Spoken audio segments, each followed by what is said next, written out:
Hi everyone, my name is Jasmine Crisp, and today I'm going to compare two different approaches to teaching science. So, a traditional approach and an inquiry based or discovery approach. With the adoption of the Arizona Science Standards, science instruction has shifted towards three-dimensional learning, which emphasizes that science is not just memorizing facts but making sense of the world through investigation, discussion, and evidence. To show this shift, I'm going to compare case 1 and case 2 from the classroom vignettes. First, I want to describe the traditional approach to science instruction, which is shown in case 1. So in a traditional science classroom, instruction is mostly teacher-led. It's a teacher delivering information through lectures, textbook readings, vocabulary lessons, and structured activities. Students are expected to listen, take notes, and answer questions with one correct answer. Labs, if included, are usually very guided and they're very focused on following steps rather than exploring ideas. So in case 1, classroom discussion follows a pattern where the teacher asks a question, the student answers, and the teacher evaluates whether it is right or wrong. This limits student voice and doesn't allow much room for questioning or revising ideas. And while this approach might cover content efficiently, students are often learning about science instead of actively doing science or thinking deeply about the concepts they're learning. So, next, I'm going to describe the inquiry-based or discovery approach, which is in case 2. In case 2, instruction starts with a real-world phenomenon that students are asked to figure out. So instead of being given the information up front, students ask questions, they investigate, they collect data, and explain their thinking using evidence. The teacher takes on more of a facilitator role instead of a dictatorship, guiding students in asking questions rather than providing answers. Students actively engage in science and engineering practices. They apply cross-cutting concepts like patterns and cause and effect, and they develop understanding around core ideas. Students share ideas using models, visuals, and explanations.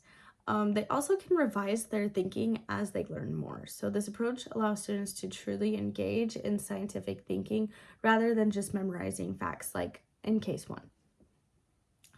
Research strongly supports the use of inquiry-based science instruction. Research shows that students learn science best when they are actively involved through hands-on investigations, collaboration, discussion, and problem solving. These strategies can help deepen understanding and are especially effective for students with exceptionalities and diverse learning needs. Inquiry-based instruction allows multiple ways for students to access content and demonstrate their understanding, which supports equity in long-term learning instead of short-term memorization. So the theory of constructivism directly supports inquiry-based teaching, for example, constructivism explains that students build knowledge based on their experiences and prior understanding. In inquiry-based learning, students explore ideas, test their thinking, and revise their understanding as they learn. Instead of passively receiving information, students take ownership of their learning, which leads to deeper understanding and better retention of scientific concepts. So, when comparing traditional and inquiry-based science instruction, inquiry-based teaching is more inclusive and student-centered.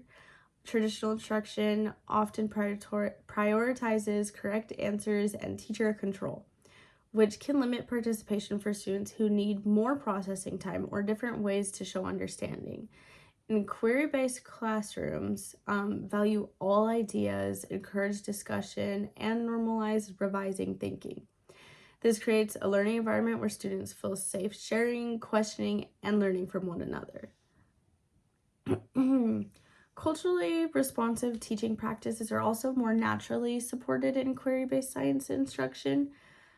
In traditional classrooms, instructions can sometimes reflect teacher bias by valuing one way of thinking or learning, which may unintentionally exclude some students.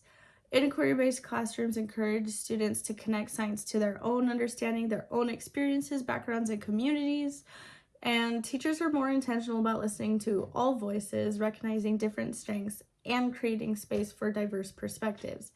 This helps students feel seen, respected, and capable of success in science.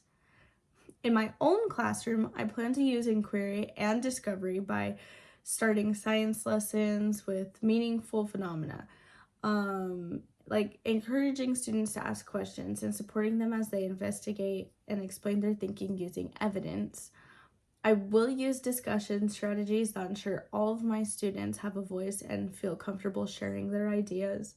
I believe this approach aligns with research standards and my goal of creating an inclusive learning environment. So, in conclusion, with traditional science instruction focuses on delivering information, inquiry-based instructions empower students to think, explore, and act like scientists. It supports deeper understanding, equity, and student engagement. Thank you for listening.